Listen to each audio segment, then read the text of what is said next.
एक अतिशय संतापजनक घटना समोर आली आहे।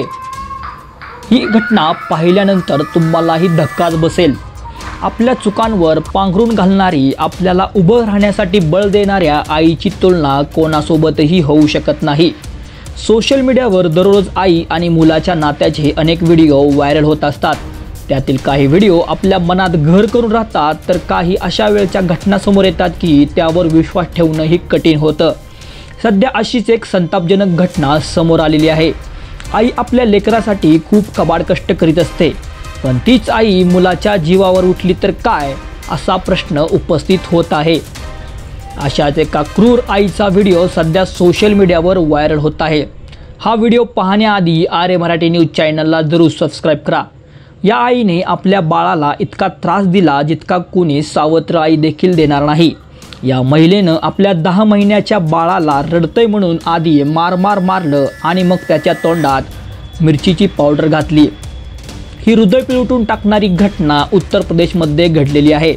याचा व्हिडिओ देखील सध्या सोशल मीडियावर व्हायरल होत आहे। या व्हिडिओमध्ये तुम्ही पाहू शकता की या महिलेनं आपल्या बाळाला हातात घेतलेलं आहे। बाळ रडत असल्यानं सुरुवातीला ती त्याला घेऊन फिरत आहे, मात्र बाळ रडायचं थांबत नसल्यानं पुढच्या क्षणी ही महिला क्रूरपणे आपल्या बाळाला मारू लागते। त्यानंतर ही आई एका कोपऱ्यात आपल्या बाळाला मांडीवर घेऊन बसते।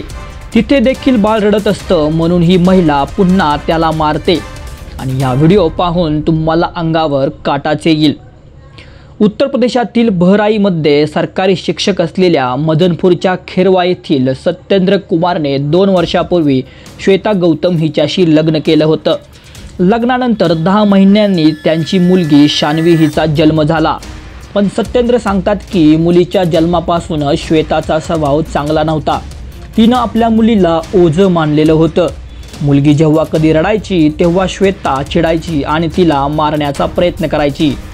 मुलगी रडल्यानंतर पत्नी तिच्या तोंडात लाल मिरची पावडर टाकत असे, असाही आरोप या महिलेच्या नवऱ्याने केला आहे। तो पुढे सांगतो की मला शेजारचेही सांगायचे, म्हणून मी मोबाईलमध्ये रेकॉर्ड करण्याचा प्रयत्न केला आणि त्यामध्ये तिचं कृत्य समोर आलेलं आहे। त्यानंतर मी पोलिसात तक्रार दाखल केली आहे। हा व्हिडिओ पाहून तुम्हाला नक्की काय वाटतं हे कमेंटमध्ये नक्की कळवा।